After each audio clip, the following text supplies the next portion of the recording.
les amis, on se retrouve aujourd'hui pour la vidéo justement du haul Temu que je viens de vous faire. Enfin, que vous avez dû voir hier pour vous. Donc aujourd'hui, on est le 22 et le haul était de hier, le 21. Enfin, j'ai tout reçu le 21, le haul était du 22 aussi. Je vous montre aujourd'hui comment je fais pour tester et ranger mes tampons. Donc déjà, je prends pour les plaques d'embossage, hein, parce que je vais tester la plaque d'embossage pour être sûr que ça fonctionne et que, que s'il faut que je la renvoie, que voilà. Donc sachant qu'une feuille A4 fait 21 par 29,7, 29,9 je veux dire, moi je coupe tout à 10,5 et à 14,85. Voilà, donc ça me fait un quart de feuille. Comme dirait Angie Craft Enjoy, des feuilles coin-coin, mais on est en feuille A4.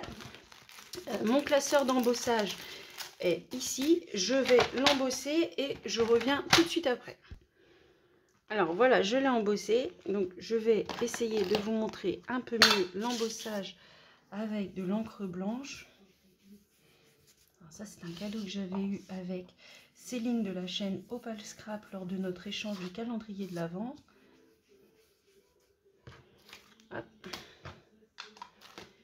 Et voilà le classeur, comment il est vraiment très très beau. Vous n'êtes même pas obligé de tout utiliser, vous coupez, je vais reprendre les mots, vous pouvez juste couper une bande pour la mettre avec du papier à motif, vous pouvez mettre du ruban et y mettre un petit personnage pingouin peut-être, pourquoi pas un petit pingouin, un petit ourson pour me faire plaisir. Mais vraiment, elle est vraiment très très belle, cette plaque d'embossage est vraiment très très jolie. Donc on continue, donc je m'étais dit que je vous montrerai en même temps que je vous présenterai les tampons, je vais vous montrer comment que je fais. Donc moi je prends les papiers fins, vous savez, des blocs 3 couleurs de chez Action. Donc là il y a encore la colle. Comme je vous l'ai dit, ce sont des feuilles A4. Je prends mon massicot, je me place sur la longueur du papier à 14,85, je me place bien correctement, j'appuie et je viens couper, il y a peut-être 5-6 feuilles là, je ne sais plus, peut-être un peu plus. 1, 2, 3, 4, 5, 6, 7. Il y a 7 feuilles. Donc ça me fait des petits blocs de papier, tout simple. Donc à partir de là, vous pouvez très bien faire un petit carnet de tamponnage, ou vous faire ce que vous voulez, ou vous faire un carnet pour les courses. Hein. Mais c'est vrai que moi, je les utilise comme ça. Donc, je les prends comme ceci. Je viens soit avec ma presse à tampons que je me suis offerte l'année dernière. Alors, vous allez me dire, oui, mais tous les tampons, des fois, n'ont pas la même épaisseur. Et je suis complètement d'accord avec vous. Donc, ce que je fais, c'est que je viens placer le bloc complet, ce qui lui permet aussi, parce que là, j'ai mis un petit tapis de silicone que j'ai acheté à Action, mais ce qui lui permet aussi d'avoir un moelleux, c'est d'avoir toutes les feuilles, quoi. Hop, donc les aimants sont assez puissants, parce que vous voyez, même avec l'épaisseur des 7 feuilles, plus le tapis en silicone, ils sont quand même aimantés. Hein. Enfin, ils bougent pas, quoi. Alors, sûrement, ils le sont moins que s'il n'y avait pas le tapis de silicone, ça, je vous l'accorde. Et là, on va voir en direct si ça tamponne bien. Alors, un paquet dans un paquet, ça, c'est intelligent, ça me plaît bien. Mais c'est quand même pratique. Alors, je ne vais pas tamponner les mots, je ne vais pas tous les faire avec vous en vidéo. Je vous montre juste comment je fais pour quelques-uns. Enfin, comment je fais. L'explication est assez claire, hein, je pense, mais hop, je vais mettre comme ceci. Alors, je ne jette pas la feuille avec le motif, enfin, celle qui vous montre le motif des tampons. Je ne la jette pas parce que comme je vous ai expliqué la dernière fois, d'ailleurs, j'ai déjà fait mes tampons que je vous ai présenté dans un autre haul. J'ai déjà fait mes pochettes, vous voyez, donc je tamponne moi sur cette feuille. Et une fois que c'est tamponné, donc je le fais souvent à la Versafine parce que c'est ce qu'il y a de plus délicat. Enfin, la Versafine montre vraiment les motifs, vous voyez comme là. Et je viens mettre la feuille, celle-ci là, sur ma feuille plastifiée, à l'intérieur de ma feuille plastifiée, je veux dire, je la mets à l'envers de manière à ce que quand je colle les tampons, hop, ils sont ici, voilà. Et comme ça, je sais qui est où et comment. Et là, je sais quand je le range comme ça dans mon petit panier, je sais que j'ai cette planche-là. Voilà. Donc, c'est tout simple, hein, c'est pas... ça sort pas de la science infuse, mais j'aime bien et c'est pratique. C'est ce que je trouve le plus pratique. Maintenant, il faut que je retrouve ma Versafine. Là, je vais la faire à la Versafine noire. D'ailleurs, j'avais regardé sur Craftelier. Je crois que je me suis trompée pour mon haul Craftelier. Je vous ai dit que ça, c'était la Versamark. Mais en fait, c'est la couleur Frost. Donc, ça doit pas être la Versamark qui va avec ça. Parce que j'étais en train de la regarder et puis je me dis, mais c'est marrant, il y a des paillettes et tout, elle est vachement nacrée. Donc je pense que ce n'est pas cette Versamark-là. Donc avant de la mettre dans mon pad, il faut que je retourne sur Craftelier. Mais je sais très bien que si je retourne sur Craftelier, je vais faire un panier. Bon après, voilà, comme beaucoup, hein, mais bon, ça ne veut pas dire qu'il faut que j'achète. C'est vrai, c'est sûr, c'est pas faux ce que vous allez me dire. Hein, mais je vous entends, hein, c'est pas parce que tu as un panier... Oui, j'ai un panier sur Temu avec 300 articles et je ne les ai pas tous achetés, je suis d'accord avec vous. Donc, pour tamponner, vaut mieux le faire à plat. Hein. J'aurais dû pousser tout ça, comme ça, vous voyez, ici, vous avez... Ici, c'est très fin, l'encre, alors que ici, c'est vachement épais. C'est normal, c'est parce que j'étais même pas à plat, donc je tamponne pas de la même manière partout. Hop.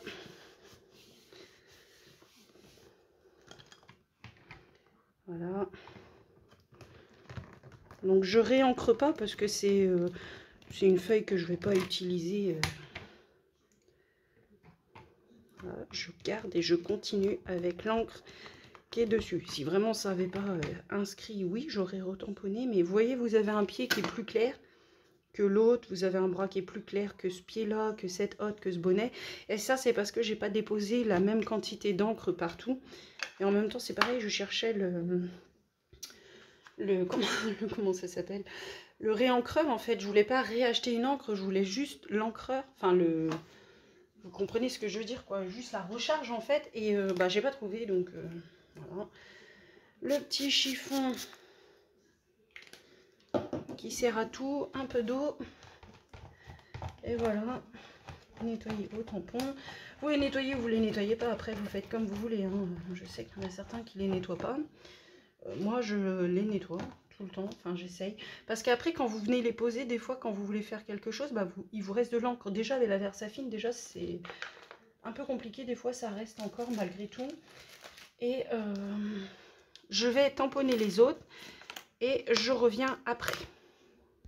Alors aussi un truc que je voulais vous dire, j'ai découvert ça au fur et à mesure de mes vidéos scrap, et une scrapeuse que je suis vraiment depuis un moment, vraiment depuis peut-être le début de mon scrap, c'est la chaîne Scrapbook Chris. Et je pense que la personne, elle s'appelle Christelle. Moi, je suis pas du genre à laisser beaucoup de messages, mais elle explique que quand vous achetez une planche de tampon comme ça qui tamponne pas, enfin que vous avez l'impression que l'encre, donc moi je le fais à la Versafine, mais vous avez l'impression que l'encre elle se diffuse sur le tampon, n'hésitez pas à passer un coup de gomme sur votre tampon encreur. Donc le tampon est tout neuf par exemple, ou juste vous avez vu que vraiment il tamponne pas bien, vous passez un petit coup de gomme avec votre, enfin une gomme d'école, hein, une gomme toute simple. Je dois en avoir une quelque part dans ce méandre de petits d'objets de scrap divers et variés. Comment je parle trop bien. Et non mais ça me fait rire parce que en fait souvent je dis oui je sais c'est mon bordel organisé, et là je cherche ma gomme et je ne la trouve pas. Donc c'est un bordel tellement organisé que ma gomme a dû disparaître dans les méandres. Mais bref, une gomme toute simple d'école, une gomme blanche là, ou une gomme rose peut-être, mais elle le fait avec une gomme blanche. Et moi j'ai eu des blanches à l'école. Et bah, du coup vous passez un petit coup partout sur votre tampon, vous nettoyez votre tampon après, et normalement il est bien en fait, il va bien tamponner. Et elle en ce moment, même pour pousser le truc plus, donc elle passe un coup de gomme, elle passe un coup d'adhésif, un scotch adhésif tout simple pour enlever vraiment les tout petites poussières de gomme qui auraient pu rester dans les interstices du tampon, hein. Ça dépend quel tampon vous utilisez, mais des fois ça peut rester dans les interstices. Et du coup, et ben, après, et ben, il va accepter l'encre plus facilement en fait. Donc, petite astuce du jour, je continue. Alors voilà, j'ai tout tamponné. Donc pour certains, je trouve qu'il y a des gros liserés. Je verrai si en passant un coup de gomme, ça peut ça peut jouer ou changer quelque chose.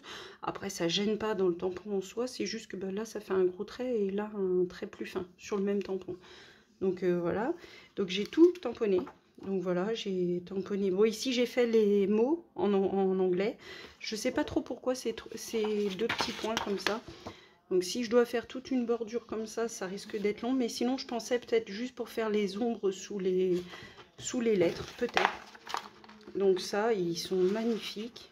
Donc à aucun tampon, je n'ai passé la gomme. Hein. C'est vraiment une astuce que je vous ai donnée plus tôt. Mais je ne l'ai pas encore fait. Donc là, donc vous avez tous les mots, la calligraphie. Je vais essayer de vous le montrer comme ça. Peut-être dézoomer un peu. Hop, on va dézoomer un peu. Voilà, le petit nœud là, il est vraiment délicat. La feuille de houx, donc j'ai bougé un petit peu, je sais pas. Donc eux ont eu plus de mal à tamponner, je pense qu'ils sont plus fins que les autres. Donc peut-être à tamponner tout seul, ça va fonctionner correctement.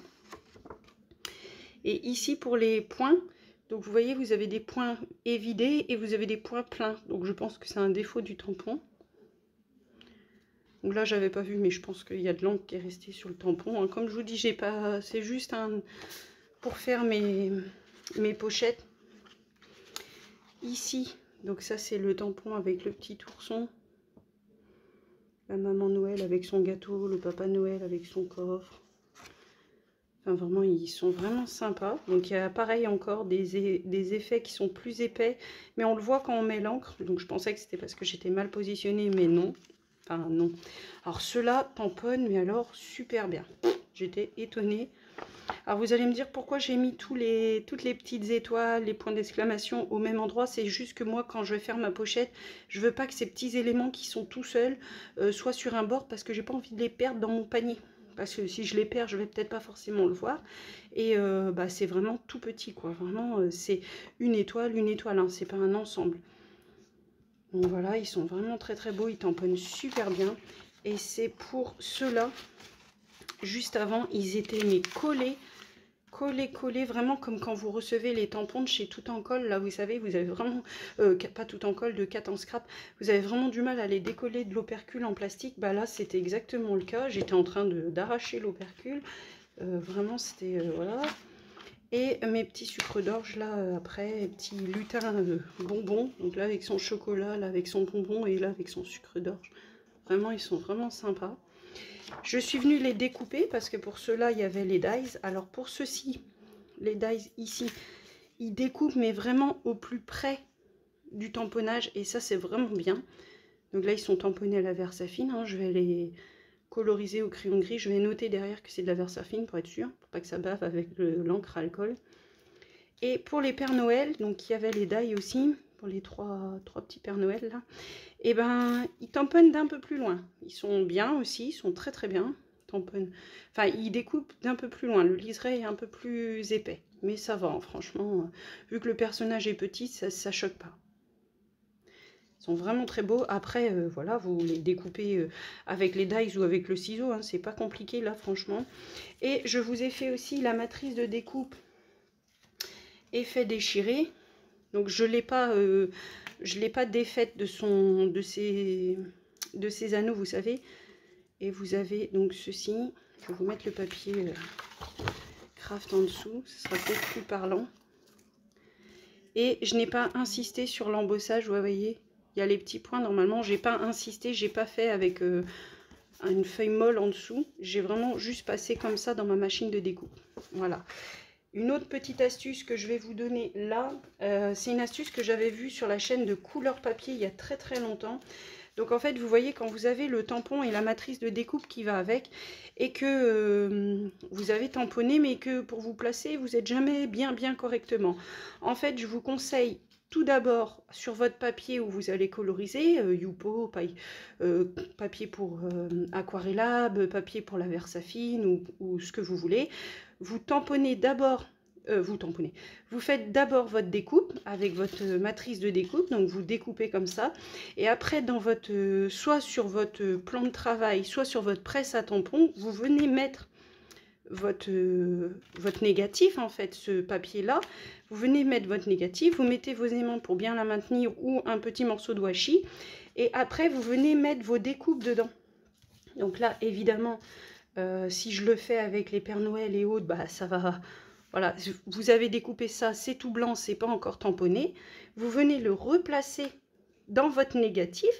Donc là, il ne peut pas bouger, hein, et c'est sur ce négatif-là que vous allez positionner votre tampon.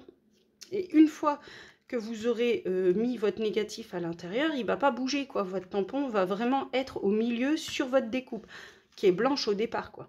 Là, j'ai tamponné avant et je suis venue découper après, parce que moi, j'ai la plaque chrome, la plaque de chez... la fourmi créative pour ma machine de découpe, et donc ça va, ça se passe très très bien, mais du coup je sais qu'il y a des gens qui n'arrivent pas à bien positionner leur dies sur leur tampon, enfin sur leur motif déjà tamponné. Et sinon ça peut être une astuce, vous gardez le négatif, vous faites votre découpe, vous gardez le négatif, vous positionnez votre tampon à l'intérieur, enfin votre découpe je veux dire, qui est blanche, et vous venez positionner votre tampon dessus. Voilà, donc c'était la petite astuce du jour, qui peut vous servir ou pas, qui est connu ou pas. Et sinon, je vous fais de gros bisous et je vous dis à bientôt dans une prochaine vidéo. Bisous, bisous.